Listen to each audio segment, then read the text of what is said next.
Michael Killen.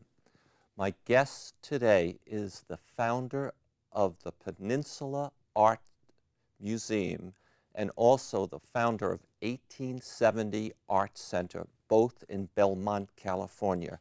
She is Ruth Waters, and I want to ask her a series of questions of how this woman founded these two important cultural events, and then I also want to ask her a series of her art, and I want to ask her about an upcoming event at her museum. How are you today? I'm fine, thank you, Michael. Well, did I Yes. get the introduction proper? Just fine. Good. Let's start with the Art Center, the 1870 Art Center. Maybe you could just briefly describe what it is. Sure, it's a complex of artists' working studios, and we share the cost of having a small gallery as well. And it's in an old elementary school. We built walls and cut up the classrooms, most of them. I have a whole classroom because I need a whole classroom. But we have 28 artists there, and they range from fairly traditional painters to some pretty far out things. And since there's such a demand for studio space, we always have to jury for space. So we have top talent, very accomplished people, and we thoroughly enjoy them. It's a community. We Good. share resources. All right, so that center did not Yes. exist before That's you correct. decided to create it. And how did you go about putting this organization, this center together? Well, it wasn't always where it is now. It's up in this old elementary school in Belmont now.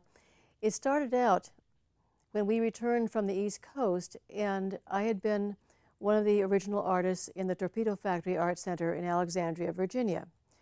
And it was so wonderful to have that place where artists could work and the people in the community or tourists could come and watch us work, see the finished work. That interface was so much better than isolation. It was good for the artist, it was good for the community. Yes. So when we moved back to the peninsula, I looked, and it took me over half a year to find a derelict building that would lend itself to making a complex of studios. Is that the key, to find a building that's available and that maybe no one else wants? Yeah, derelict is the key. Otherwise, we can't afford it. All right. We're great on sweat equity. And the derelict building we found had been the ward building for a psychiatric hospital. And it had been gutted, stripped, and trashed. It was a mess. I wanted to call it the Cuckoo's Nest. And the city fathers didn't exactly think that was a sharp idea. So we didn't. We called it the Twin Pines Art Center, which it was kind of prosaic. But anyway, that started it in 1977. Okay. So people watching this program, they could be in Kansas, Idaho, Utah, Menlo Park, California, Texas. And if there's a person like you who wants to help the community develop an art center, the key thing is find a derelict building. Yep. What's the second thing? Look for artists, or let's put the word out that there is a potential for studio space. And actually, it's a help if it's not a pretty place, because then the artists who come will sort themselves out. The ones who can see the potential and get excited about it are the ones you want. The ones who don't really want to get their hands dirty, not on my list. Okay, so that's the second thing. What's the third thing? The third thing, a diversity. You want a range of kinds of work, styles, people. You want strong work. It means you're going to have strong personalities. So you need a structure, a way of integrating strong personalities. It's never quiet. But It's never dull. How do you get the building? Well,